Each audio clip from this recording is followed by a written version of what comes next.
services.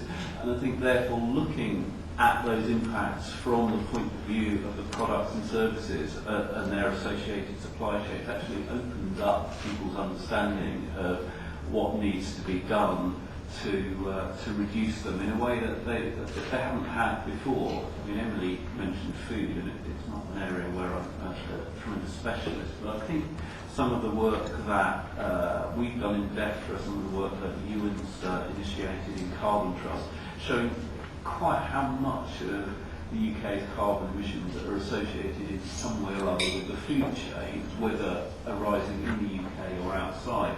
It's quite a shock, really, I think, to government and to some others, really. The second point is, I think, the fact that looking at the supply chain actually makes things real. It's very easy in kind of policy terms. I can say this because I'm not sort of lead on climate change, more on products, but very easy to think that, well, as long as you've got the caps right, as long as you've got a carbon price that's right through these sort of big macro policies like trading schemes, it will all be fine. And I guess that's sort of half right, but actually the changes have still got to be made within these supply chains. And so looking at them actually tells you what you've got to do and how difficult it is. I think it's an interesting one for government, how government gets involved in these areas which are not particularly susceptible to sort of traditional tools of things like regulation, and what is the role in something like Andrew's Shampoo supply chain. I think some of the issues around evidence is one thing, catalysing cross-industry and cross-society action may be another, but I guess we can come to this further on. Sure, great. So in terms of, it sounds like you all know why there's all sorts of reasons as a business case of understanding what the footprint is in order to actually do something positive about it. And you all have experience of working with varying organisations on this issue. Could you maybe share some of the examples where you've seen some really good practice in organisations getting to kind of the heart of the carbon footprint? And I guess Euan, it may be an obvious question for you working with various companies on the carbon footprint label. Maybe we could start there and hear from the others as well. I've probably got plenty of examples, but I don't want to go into too much detail. I guess picking up on Terence's point about the linkages across the economy, I really support what he said there. We did a piece of work that showed you could take every single emission source in the UK economy and allocate it to something that you or I buy. The classic example I give is the chemicals industry. That nasty big polluting industry that's almost vilified in the average consumer's mind, and yet the average consumer goes out and they buy crisps and they buy shampoo, and crisps, the plastic packaging of those crisps, many of the raw materials have come from the chemicals industry. Equally, the shampoo, many of the feedstocks for that shampoo have come from the chemicals industry. So you start to understand why these emission sources are important to our economy and to our way of life. So rather than just measuring them, understanding them really helps us move forward in managing their emissions and reducing them over time. In terms of practical examples, some work we did with Trinity Mirror, the newspaper publisher, was really telling. They thought that the carbon footprint of the Daily Mirror newspaper was the carbon footprint of their printing factory, and that was it. But what we found when we worked with them and looked right across the supply chain is that 80% of the emissions associated with that supply chain, with that product, occur elsewhere in the chain, be it the process to make or recycle the paper, or to dispose of the newspaper after it has been through the consumer's hands. These turn out to be much bigger sources of emissions. And Trinity, taking their climate change responsibility seriously, wanted to do what they could to reduce that footprint. Now, they can do a lot of work internally, but actually there are probably bigger wins for them looking elsewhere in the chain, because the emission sources are just so much bigger.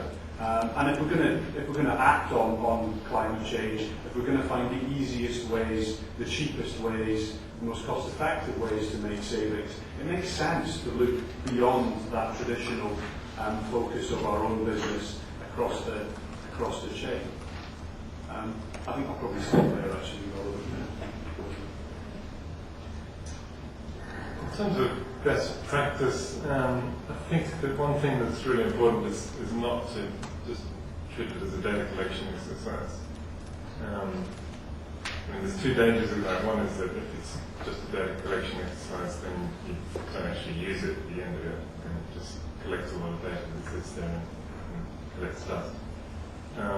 But also, you really have to remember that in order for a supply chain footprint to be done effectively, you really need a lot of cooperation from a lot of people, both within your company and outside the company. And so really the first step is to set up that human network that you're going to rely on, because there's just so much more to it than just sending out a questionnaire and expecting people to fill it in. You really need to have very good personal relationships with a champion of that footprinting process in each of the relevant organisations that you're going to work with. And I think that getting the right combination of the human network and appropriate data management collection tools is key to doing a supply chain footprint effectively. Makes a lot of sense. Okay, on individual examples, you've heard some of the sort of type that one can quote. Andrew's example is interesting. I know that some of the programs that we fund from my part of DEFRA have also worked quite well with ET on some of their issues Chris described.